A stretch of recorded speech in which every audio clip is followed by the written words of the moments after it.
अस्सलाम वालेकुम दोस्तों, मेरा नाम है अब्दुल्ला और इस वक्त आप मौजूद हैं मेरे चैनल वन स्टॉप नॉलेज पर।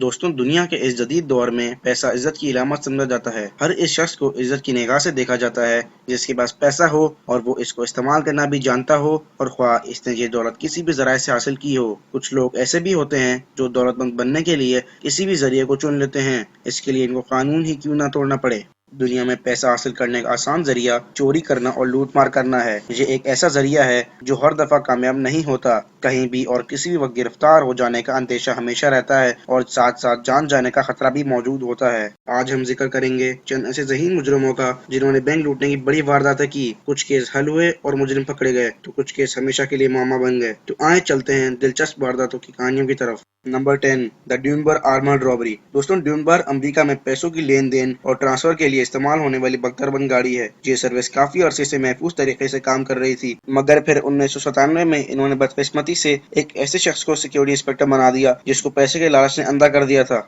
एलिन पेस नामी इस शख्स ने अपने 6 साथियों समेत इस गाड़ी में डकैती की और तकरीबन $18 मिलियन ले उड़े। इन्होंने बड़ी आसानी से 2 सिक्योरिटी गार्ड्स को लंच ब्रेक के दौरान काबू कर लिया। सिक्योरिटी कैमरा एलिन पेस पहले ऑफ कर चुका था। ये बहुत बड़ी रकम थी और ये डकैती कामयाब रहती अगर एलिन का एक साथी अपने एक दोस्त को पैसे ना दिखाता जिनमें असल कैश स्ट्रिप लगी थी। नतीजे में पुलिस को इन तक पहुंचने में कोई वक्त ना लगा। Number 9, the United California bank heist. दोस्तों, अमील डेंसियो ओहायो का एक प्रोफेशनल मुजरिम अपने 6 साथियों समेत 1972 में कैलिफोर्निया पहुंच गया। इन्होंने एक घर किराए पर लिया और बैंक डकैती प्लान करने लगे, जिसमें अमील ने चंद दिन पहले सुना था कि सदर रिचर्ड निक्सन ने कई मिलियन डॉलर फंड रखा हुआ है। इन्होंने बड़ी आसानी से बैंक में नकब लगाया और $3 मिलियन ले उड़े।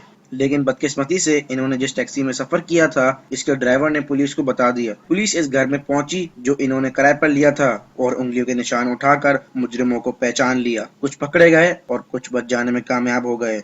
Number 8, the British bank of the middle east robbery. दोस्तों, जंग के साल यानी 1976 में जब लेबनान सिविल वॉर का निशाना था, तब एक मुजरिमों के ग्रुप ने ब्रिटिश बैंक में डकैती की प्लानिंग की। इनका प्लान जबरदस्त था। इन्होंने बैंक के साथ जुड़े चर्च की दीवार को धमाके से उड़ाया। वो अपने साथ एक माहिर कफल साज ले आए थे जिसने बैंक की तिजोरी का लॉक खोल लिया। डाकू 44 मिलियन के लगभग कैश और इसके अलावा कई मिलियंस का सोना और दूसरी ज्वेलरी ले उड़े। ये ऐसी कामयाब वारदात थी जिसका कोई मुजरिम आज तक गिरफ्तार नहीं हुआ। Number 7, the northern bank robbery. दोस्तों, क्रिसमस से एक हफ्ता पहले 2004 में आयरलैंड के शहर बेलफास्ट में पुलिस ऑफिसर्स की वर्दी पहने डाकू 2 बैंक मैनेजर्स के घर से कोई 26 मिलियन पाउंड उड़ाने में कामयाब रहे। ये आयरिश की तारीख की सबसे बड़ी बैंक डकैती थी। डाकुओं की प्लानिंग इतनी जबरदस्त थी कि आज तक ना कोई मुजरिम गिरफ्तार हुआ है, ना ही इनका सुराग मिला है। Number 6, the Brinks Mat burglary. दोस्तों, 1983 की एक सुबह को ब्रिंकमैट के सिक्योरिटी गार्ड एंथोनी ब्लेक ने डाकुओं के एक ग्रुप को कंपनी के वेयर हाउस में दाखिल होने दिया जो हीथ्रो एयरपोर्ट लंदन में था। डाकू जो कैश लूटने आए थे,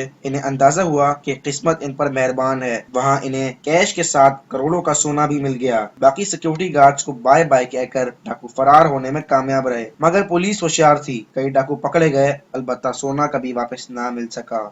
number 5, the Banco Central burglary. दोस्तों, ये दुनिया की अजीम तरीन बैंक डकैती थी जिसमें मुजरिमों ने 3 माह प्लानिंग के बाद अमल किया और कामयाब डकैती की। 2005 में 25 अफराद पर मुश्तमिल एक ग्रुप ने जाली लैंड्स के बिजनेस शुरू किया। ब्राजील के शहर में होने वाली इस वारदात की खबर तब हुई जब मुजरिमों ने बैंक वॉल्ट तक पहुंचने के लिए 256 फीट लंबी सुरंग खोदी और मुसलसल 3 माह इस काम में लगे रहे। 3 माह बाद इन्होंने बैंक से $160 मिलियन चुराए और गायब हो गए। पुलिस तफ्तीश के नतीजे में सिर्फ 20 मिलियन मिल सके और 8 अफराद गिरफ्तार हुए। इस डकैती को दुनिया की बेहतरीन प्लानिंग वाली डकैती माना जाता है।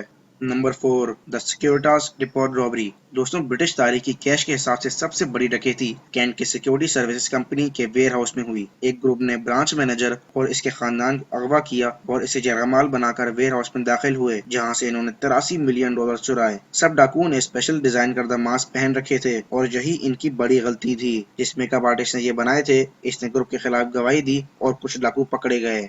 Number 3, the Knightsbridge security deposit robbery. दोस्तों, वेलोरो वेक्साई जो कि इटली में 50 से ज्यादा डकैतियों में मुलविस और इश्तिहारी मुजरिम था, 1987 में इसने लंदन में एक बड़ा जुर्म किया। वो अपने दोस्त के साथ बैंक में दाखिल हुआ और एक सिक्योरिटी वॉल्ट खुलवाने का कहा। जब इसे वॉल्ट दिखाया गया तो इसने और इसके साथी ने गन निकालकर अमले पर काबू पा लिया। सिक्योरिटी गार्ड्स को काबू करने के बाद इन्होंने अपने चंद साथियों को अंदर बुला लिया और $97 मिलियन के सिक्योरिटी डिपॉजिट बॉक्स तोड़ लिए। फरार होने के बाद वो जनूबी अमेरिका चला गया। कुछ अरसे बाद जब वो नई फरारी में अपने नए घर इंग्लैंड लौट रहा था तो इसे गिरफ्तार कर लिया गया। नंबर 2, द दार एस सलाम बैंक हाइस्ट। दोस्तों ये एक डकैती का ऐसा मामला था जो 2007 में पेश आया लेकिन कभी हल न हो सका। इस डकैती में $282 मिलियन चुराए गए, जबकि मुजरिमों ने ना तो किसी किस्म की खास प्लानिंग की थी, ना ही इन्हें रुकावट का सामना करना पड़ा। पर सवाल ये है कि एक प्राइवेट बैंक जो बगदाद में वाक़ था, वहाँ इतने ज्यादा पैसे कहाँ से आए? अमरीकी डॉलर्स वहाँ कैसे मौजूद थे? इस मामले के लिए जो अंदाजे कायम किए गए वो यही हैं कि बैंक अमले से लेकर शहर की पुलिस तक तमाम इस डकैती में मुलव्विस थे। इस डकैती की मजीद कोई तफसील मालूम नहीं हो सकी। Number 1, the central bank of Iraq robbery. दोस्तों ये सद्दाम हुसैन की प्लानिंग में की गई कामयाब डकैती है जो एक बार फिर बगदाद में हुई। 2003 में इराक की जंग शुरू होने से पहले इसने 3 बड़े ट्रक सेंट्रल बैंक भेजे जिसमें इसका बेटा भी शामिल था। इन्होंने $920 मिलियन बैंक से हासिल किए और वहां से भाग निकले। कहा जाता है कि ये पैसे अमरीकी सिपाहियों के थे, मगर बहुत से सवालात का जवाब ना मिल सका। तो दोस्तों ये वीडियो अपने अख्ताम पर पहुंचती है। अगर आपको ये वीडियो पसंद आई है तो इसे लाइक करें, शेयर करें और हमारे YouTube channel one stop knowledge को सब्सक्राइब करें। और अगर आप हमें फेसबुक पे फॉलो करना चाहते हैं तो हमारे फेसबुक पेज का लिंक डिस्क्रिप्शन में है। दोस्तों अब तक के लिए इतना ही। इंशाल्लाह आपसे अगली वीडियो में मुलाकात होगी। तब तक के लिए अल्लाह हाफिज।